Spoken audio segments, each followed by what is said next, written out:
Hey there, Ron Sullivan, your online hitting consultant. Welcome to some top hand arm therapy.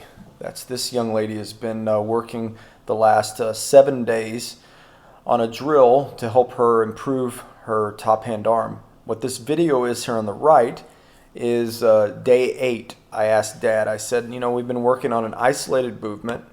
This movement, this is it. Very isolated, would you not agree? I'm on a knee, right? I'm not striding, we're not even on our feet. And I don't have a bottom hand on the bat. We're just working on getting the top hand arm a new feeling, right?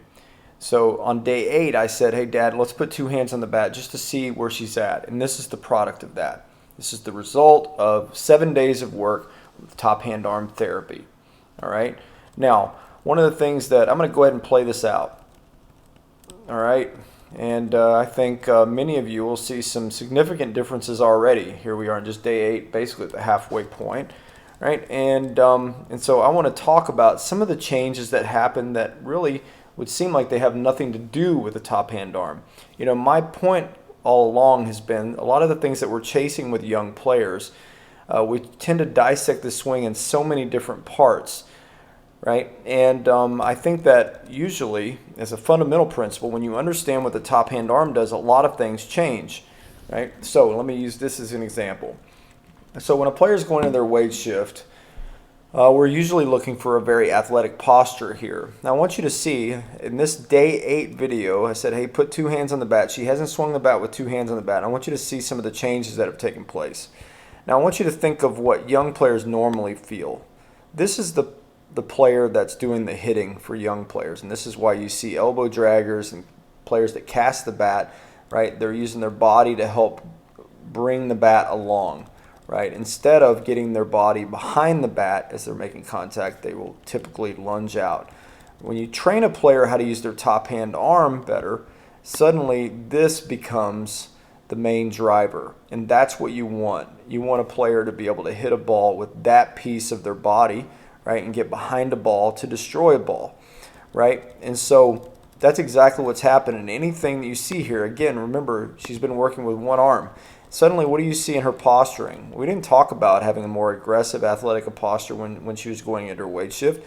It happens naturally when you're about to set up a top hand arm to drive. It happens rather naturally, right? So that's the product of that, right? So when we come to this position, I want to show you, again, we haven't been swinging with 2 hands on the bat, right? But suddenly, what do we have here? Look at this posturing going into the ball. Now, this posture on the left is very typical of youth hitters. They have a lot of disjointed parts as they're trying to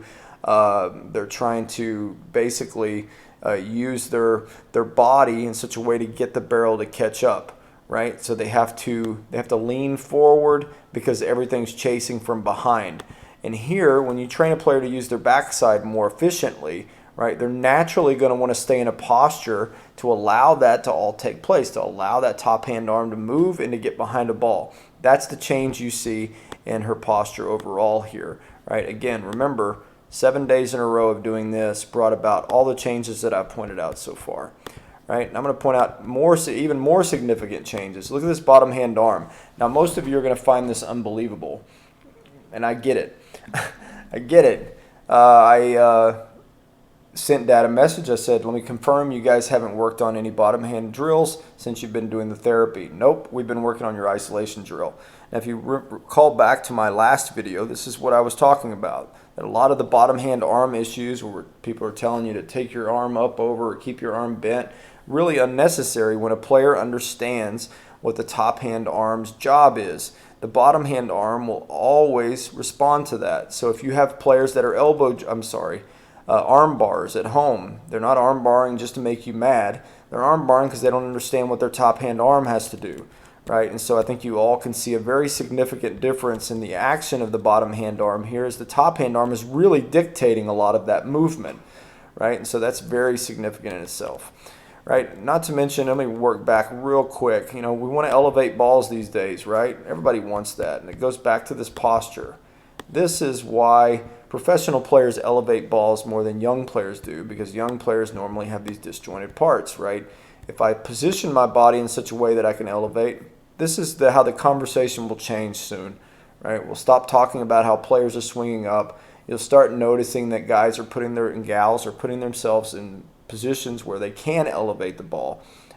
Training a player, a young player especially, to get deep and swing up is really bad for your baseball and softball health, right? Teach your player to get their body in the right position, use their top hand arm in such a way that they're going to allow themselves to get behind a ball and drive it, right? And that's exactly what this young lady is learning. Again, remember, she's just doing this drill.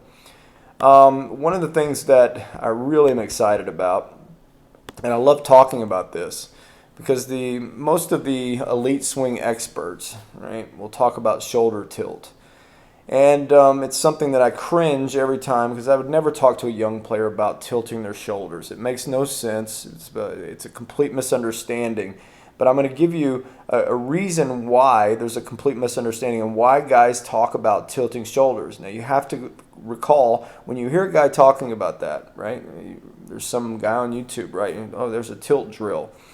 One of the principles that they also have, a philosophy that they have, is the hands and arms don't matter, right? So therefore, if the hands and arms don't matter, you will have to create this unnatural tilt. Because why is that being created? Because in order to look like professionals, you have to have this shoulder tilt, right? And so it was just a false mechanism that they created to compensate for the fact that they don't understand what the top hand arm's role is in the swing. When you understand the top hand arm, this is the first time she's put two hands on the bat. And what happened here? We didn't do a tilt drill. We didn't say get your shoulders more tilted, right? And you see over here her shoulders completely level. As the barrel is chasing everything, she's going to keep her body nice and level on the left to try to get everything to catch up. When you start trying to put your body behind the ball, right, you're going to see naturally you're going to have tilt. If I set this tee up down here for this young lady, chances are she's going to have more tilt, right, as she tries to get this mechanism in a position where she can drive with it, as she knows how to use it now, right? So if you hear somebody talking about tilt your shoulders, tilt this, just know that they're also saying that hands and arms don't matter.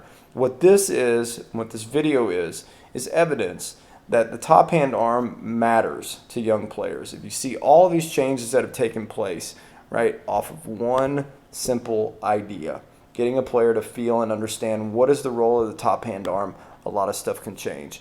This came from a lot of hard work, 7 days from this young lady and her dad. Perfect player-parent combo for an online service that I provide, Top Hand Arm Therapy. If you're interested in it, you can send me an email, ronsullivan99@gmail.com. Maybe include some information about your player.